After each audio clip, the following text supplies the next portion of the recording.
Lo que vamos a ver el día de hoy es las principales enfermedades del cultivo del banano.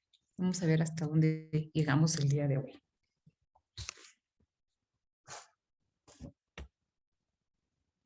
Entonces, vamos a empezar acá. Una de las principales enfermedades ampliamente distribuida en la región, incluyendo Guatemala, es la cigatoca negra, Mycosphaerella fijensis. Mycosphaerella fijensis, solo para recordar un poco el tema de la taxonomía, sabemos que es un ascomicete perteneciente a los lóculoascomicetes. Entonces, es una enfermedad foliar. Es decir, que nosotros vamos a encontrar esa sintomatología y va a encontrar, cuando queremos hacer un diagnóstico, en el área foliar. El principal daño lo vamos a encontrar entonces también en el área foliar de la planta. ¿Cómo lo podemos ver acá? Es toda esta área foliar en la planta, la necrosis, el amplio margen de clorosis y necrosis, es decir, el daño en la planta, en las hojas. Entonces, esto va a afectar fuertemente el proceso de fotosíntesis de la planta. Entonces, como consecuencia de ello, entonces también va a afectar la calidad del racimo, que es la parte comercial del producto, ¿verdad? Tanto en tamaño, en aspecto, en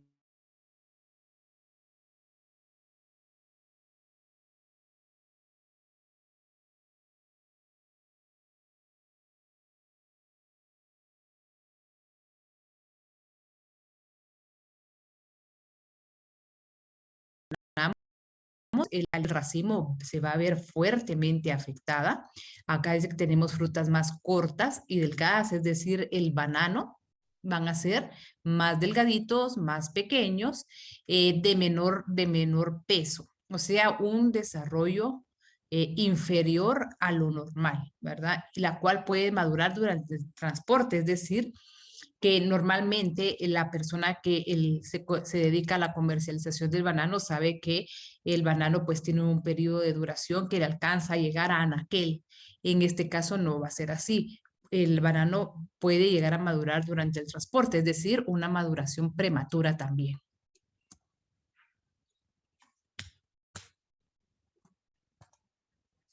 Acá podemos ver entonces, vean cómo son delgados y de inferior calidad. Yo les iba a decir más cortos, pero quizás el apreciar más corto no se pueda ver acá. Ahora lo delgado sí. El banano, o tal vez sí, quien tenga mucha experiencia, quien tenga experiencia en el racimo, pues podrá apreciar que sí son más cortos, delgados, cómo afecta la calidad del banano afectado por la cigatoca negra. Entonces ahí también se pierde cierta área de comercialización, ¿verdad? Por ejemplo, ya no alcanza la categoría de exportación, entonces pues ya se pierde ese sector comercial.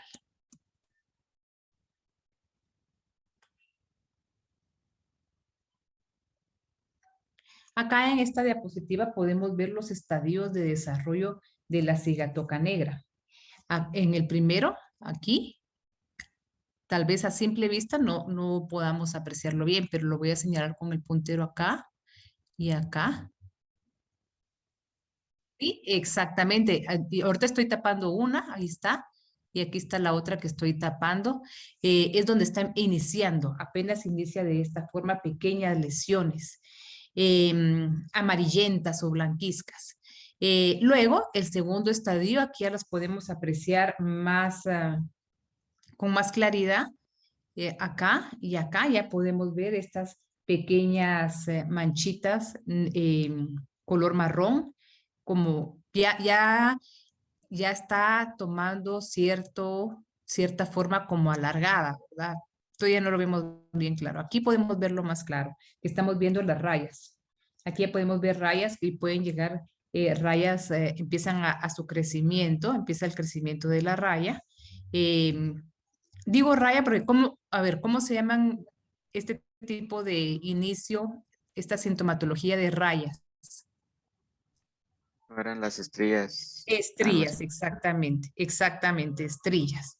Entonces acá se está formando que puede llegar, en este tercer estadio, puede llegar a aproximadamente a los 2 centímetros hasta que pasamos al siguiente estadio en donde vamos a encontrar mancha ovalada, color marrón en vez de la hoja y que posteriormente ya se va a ir acentuando ese color convirtiéndose en negra, como este que estamos viendo acá, que son manchas negras, a veces presentan un halo amarillo. Y acá, en esta de acá, en este último, podemos ver las manchas con el centro ya está seco. Si ustedes pueden ver aquí se ve hundido, es que ya está seco. Ahí está totalmente muerto el tejido. Y sí podemos ver acá un poquito del área clorótica, en donde esta va a seguir creciendo. El área va a seguir creciendo. Entonces, este es el proceso de desarrollo de la cigatoca negra.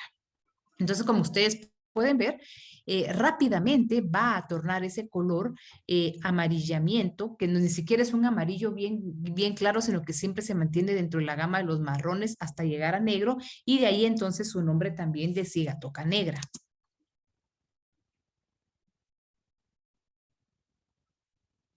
Aquí podemos ver nuevamente escala de evolución de los síntomas de la cigatoca negra.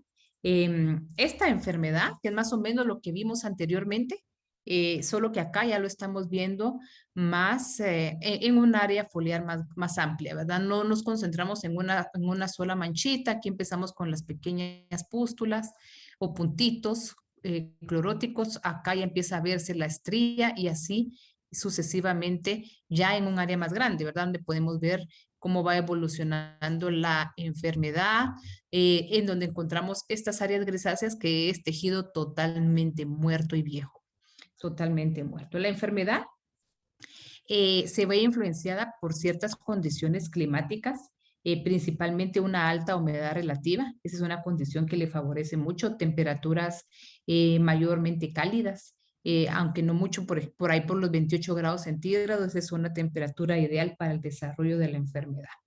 Es una enfermedad que se disemina fácilmente por el viento y por la lluvia, así que a eso sumémosle que la alta humedad relativa, bueno, no por lluvia, sino que por salpicaduras, mejor dicho, se disemina. Entonces, si unimos esto más la alta humedad relativa, alrededor del 80%, que favorece la enfermedad, entonces en época lluviosa es una época en que afecta mucho la cigatoca negra. Es una enfermedad que se vuelve más agresiva.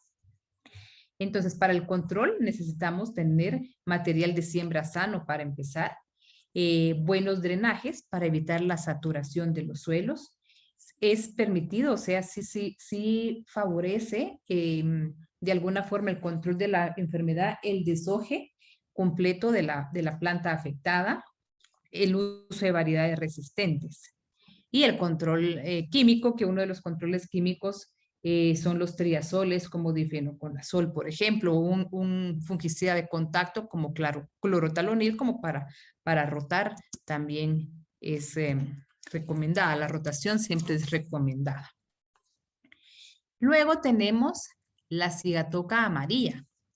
Recordándonos un poco de la taxonomía, hablamos que es un ascomicete, lóculo ascomicete. O sea que igual que la cigatoca negra, estamos hablando del mismo género Mycosphaerella. Mycosphaerella fijensis, cigatoca negra, Mycosphaerella muscicula, cigatoca amarilla. Esta enfermedad tiene incidencia nuevamente en el follaje del banano. Igual va a afectar el área de las hojas, el área foliar, así que también el proceso de la fotosíntesis. Normalmente en las hojas nuevas las debilita. Permítanme, solo voy a quitar esta huella que está acá. Denme un segundo. ¿Cómo le hago? Ya. Listo. Ay, no. Ay. Entonces, como les decía, pues sí se da el proceso afecta el desarrollo completo del cultivo, debilitando la planta en general. Igual va a afectar el proceso de fotosíntesis por la misma razón que en la situación anterior. Cigatoca negra, cigatoca amarilla. Cigatoca amarilla, su sintomatología se va a ver áreas más amplias y durante un periodo de tiempo más prolongado, esas áreas cloróticas muy marcadas. ¿Qué son áreas cloróticas? Áreas amarillas, y de ahí entonces viene su nombre de cigatoca sigatoca amarilla, a diferencia de la sintomatología que provoca la sigatoca negra, que el tejido de enfermedad, del tejido del área foliar de la planta, pues va a morir más rápidamente, vemos menos clorosis, si acaso un hálito clorótico por ahí, más que todo vemos el tejido colores marrones, muy bien. Ay, no sé cómo parar esto, denme un segundo. Ya pude. Bueno, muy bien.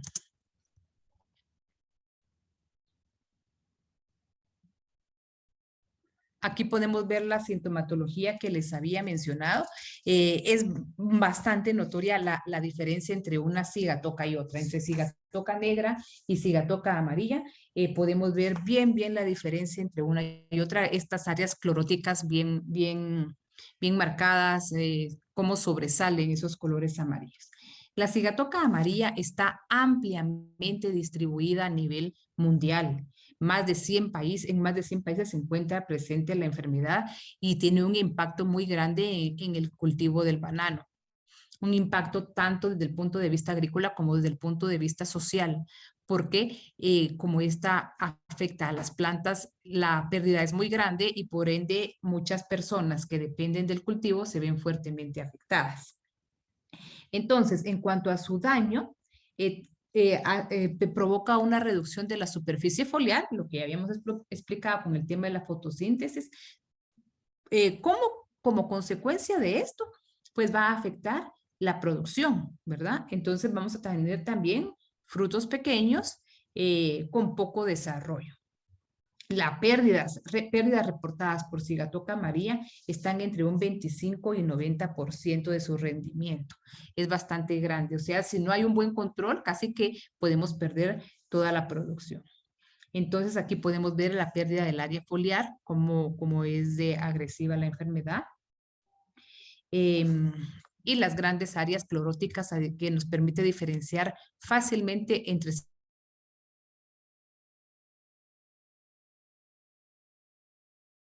la clorosis, y aquí ya vemos cómo empieza a irse hacia la parte central de la hoja. Y aquí ya vemos dos etapas. Vemos áreas marrones en donde la enfermedad, el tejido vegetal ya está muerto, y las amarillas, la clorosis. Y así va progresando la enfermedad. La distribución en la enfermedad está en hojas maduras, por ejemplo. Una hoja madura puede eliminarla por completo, o sea, matar la hoja por completo. O sea, puede afectar el área foliar al 100% de una hoja. Y en el tema de los racimos, pues va a afectar fuertemente su desarrollo. Aquí tenemos nuevamente el progreso de la enfermedad de la sigatoca amarilla. Siempre vemos estrías. Si ustedes pueden ver, inician estas manchas pequeñas amarillas en líneas paralelas que nosotros ya sabemos que se llaman estrías. Luego se da el crecimiento de 1 a 2 centímetros y conforme va muriendo el tejido, entonces ya vamos a empezar a apreciar esas manchas marrones, ¿verdad? Y luego estas van creciendo y vamos a observar ambos, tanto áreas marrones, aquí por ejemplo, que ya pasa de negro, marrón a grisáceo, es que el tejido está totalmente muerto viejo. Esas son las áreas grisáceas. Tenemos las áreas cloróticas y siempre áreas necróticas. Entonces, ese es el proceso de la enfermedad. Para el control, entonces, de la sigatoca amarilla, tenemos la eliminación y destrucción de hojas dañadas, eliminarlas, sacarlas del cultivo, eliminación de malezas y hospederos alternos, un buen drenaje. Este es para ambas sigatocas, ¿verdad? Un buen drenaje en el área del cultivo. Algunos productos que podemos emplear es el caldo de Bordelés, más aceite mineral, los cobres, ¿verdad? El oxicloruro de cobre, mancozeb, carbendazim, y siempre los triazoles que les había mencionado. Tenemos la opción del control biológico, Trichoderma harzianum, que cuando vimos tricoderma, yo creo que les había mencionado que tricoderma, sí, hasta en la diapositiva está escrito, sí, ya me acordé, que tricoderma se puede aplicar se puede aplicar al suelo para hongos de suelo, pero también áreas foliares que puede ayudar a controlar ciertos hongos foliares. Entonces, tricoderma es una opción.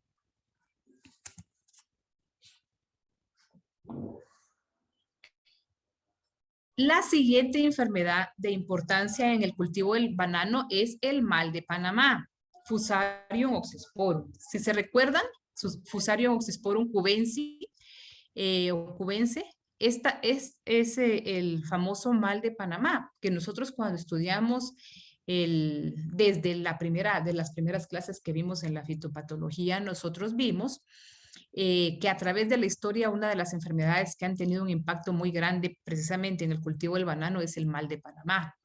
Y le llamamos mal de Panamá porque a pesar que afectó la región centroamericana, el área de Panamá fue una de las que se vio más fuertemente afectadas. Entonces, Fusarium, ya sabemos que este hongo ataca las raíces, invade el sistema vascular de la planta. ¿Cómo afecta el sistema vascular? Entonces causa una obstrucción, es decir, que no va a permitir que pase el proceso o que pase el alimento y el agua hacia toda la planta. Entonces va a provocar una muerte progresiva, marchitez en la planta. ¿Qué sintomatologías vamos a ver? Vamos a ver primero clorosis, en donde empieza a morir, la marchitez hasta llegar finalmente la muerte de la planta.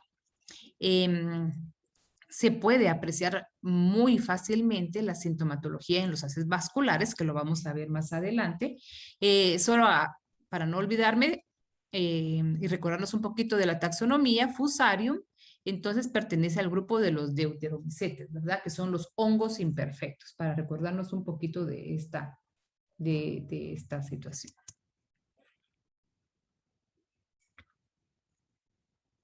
Acá podemos ver la sintomatología. Aquí en los haces vasculares, estas coloraciones marrones es muerte, es la obstrucción del hongo, cómo ha afectado a la planta. Entonces, Fusarium oxysporum es una enfermedad muy difícil de controlar.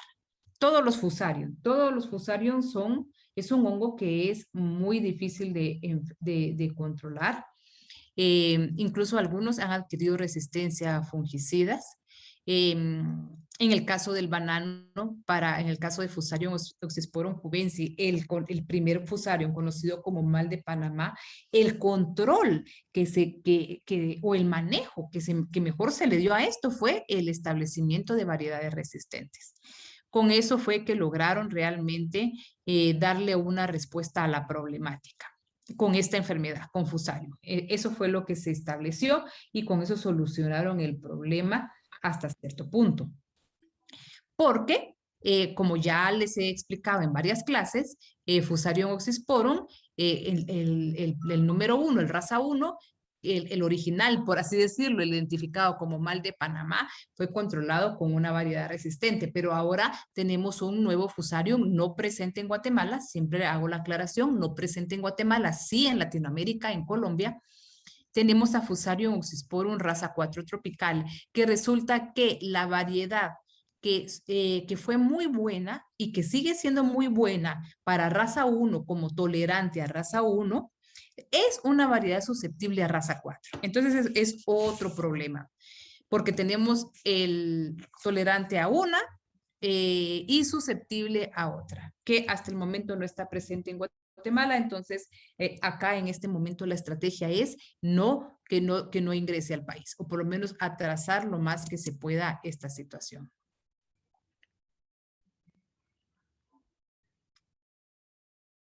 Aquí podemos ver la sintomatología, como cualquier enfermedad vascular, sabemos que va ocasionando una obstrucción en los haces vasculares.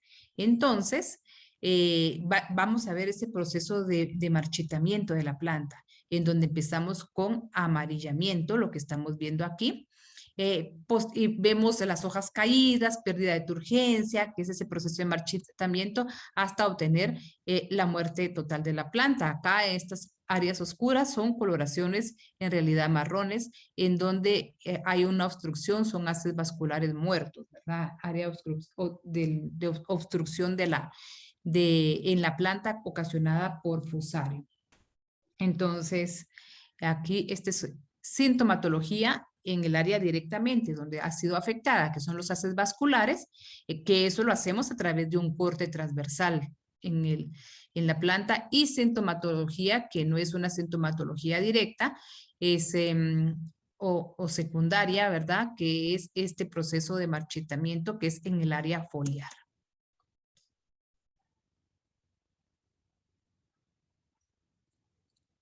Aquí podemos ver el proceso de sintomatología, cómo se va a ir dando, veamos.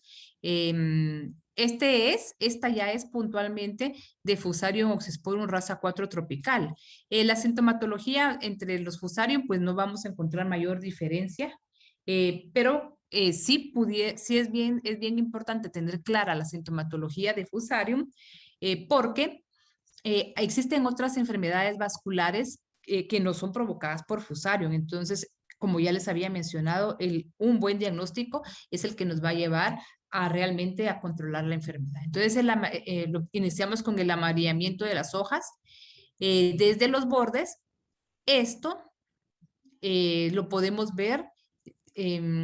Ya todavía sabemos que está la enfermedad acá, o bueno, estamos en el proceso de diagnóstico, pero empezamos a ver el amarillo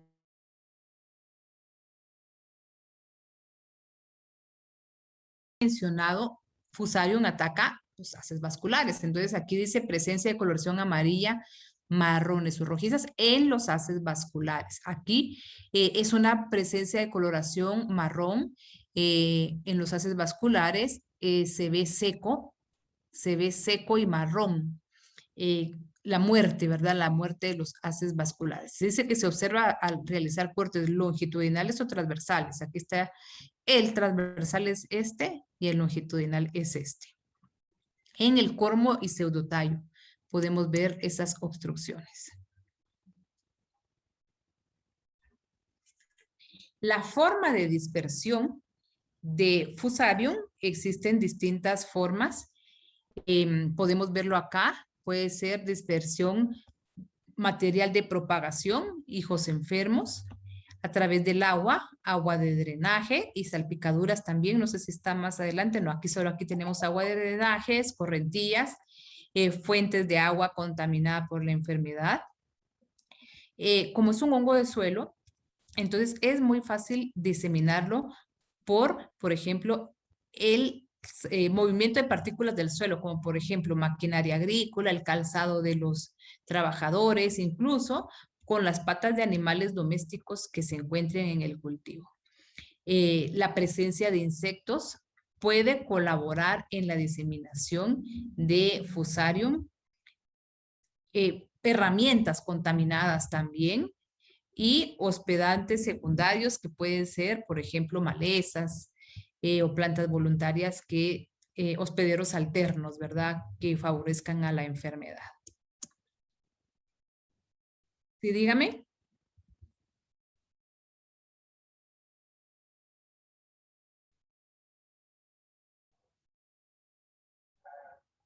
Ajá.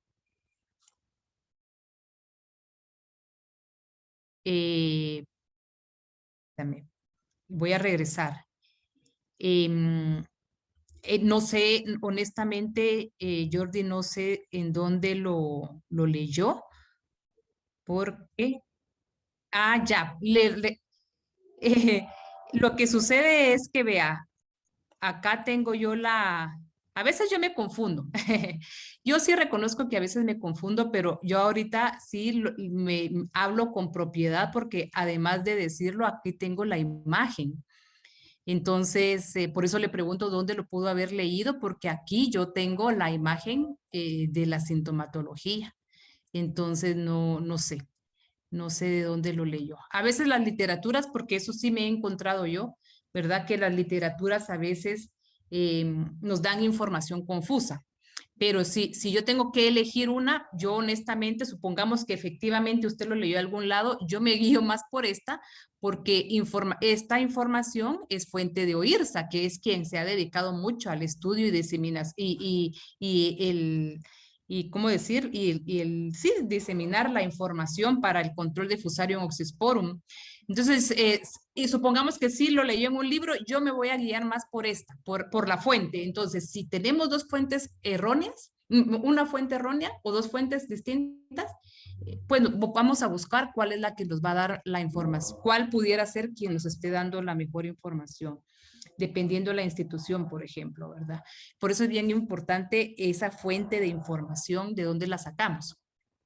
Yo sí me voy a guiar por esta, voy a asumir que sí, efectivamente usted lo leyó en otro lado, pero sí diría yo que acá, en este sentido, sí, yo me quedo con esta, por la fuente.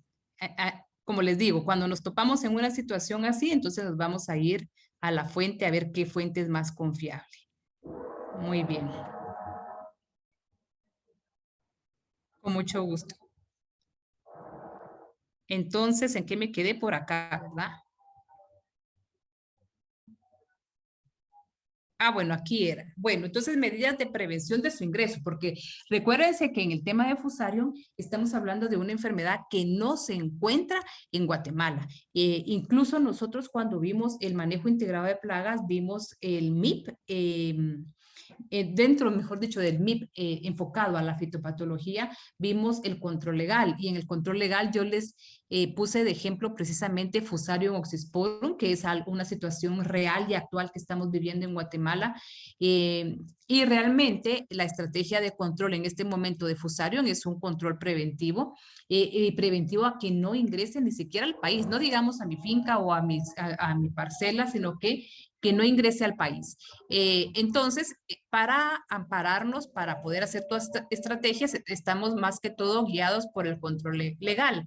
Entonces, por ejemplo, acá dice algunas características que se recomiendan dentro de esas medidas de control para evitar el movimiento de algunas plantas. En el caso de Colombia, sería entre distintas regiones de Colombia, porque Colombia lo tiene muy bien, ¿cómo decirlo?, delimitada y contenida la información, la enfermedad en un solo sector, que en algún momento así debería de ser acá en Guatemala, cuando se llegue, esperemos que sea muy tarde, muchos años después.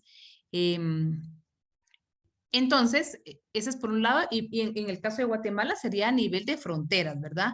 En Colombia a nivel de regiones del país, y nosotros pues todavía nos damos el lujo de a nivel de fronteras, cualquier artesanía, vean, artesanía fabricada de banano, plátano, heliconias.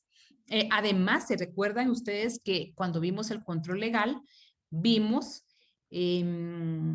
que había inspección de los equipajes, ver qué material, incluso algunos materiales eran totalmente prohibido el ingreso al país. El material de siembra, que pues me imagino que no ingresa a Guatemala. No necesitamos importar material. Agua, esto ya es a nivel de fincas, ¿verdad? El agua de lluvia, escorrentías, la escorrentía va a facilitar la diseminación de la enfermedad. Esto sería más aplicado en Colombia, ¿verdad? En Colombia, para contener realmente que no se siga diseminando la enfermedad a otras regiones, pues esto es bien importante.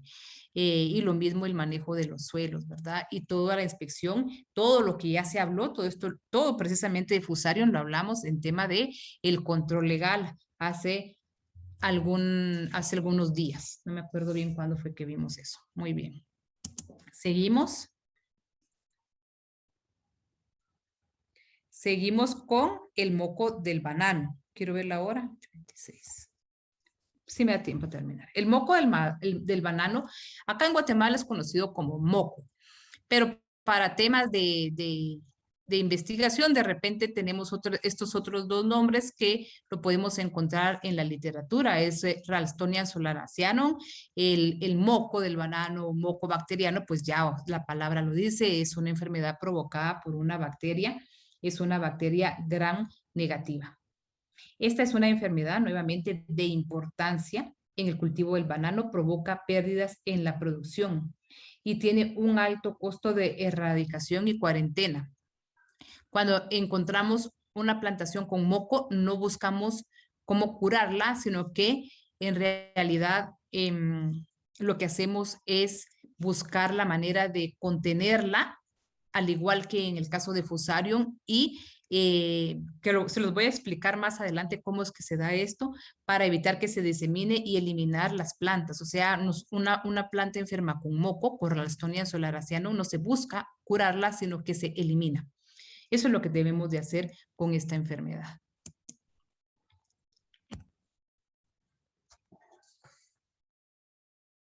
Es que, ¿por qué ya se me está acabando? Ah, ya. ¿Y qué hora? ¿Cuánto falta para que se acabe la clase? Ah, ya. Déjeme ver. Quiero ver, quiero ver. Pues yo creo que en esos 15 minutos yo termino banano. Entonces, volvámonos a conectar, porque yo pienso que sí me da tiempo de terminar el día de hoy banano. El moco del banano también es una enfermedad vascular, también va a afectar los haces vasculares de la planta. Nosotros podemos ver acá en la sintomatología cómo está afectado.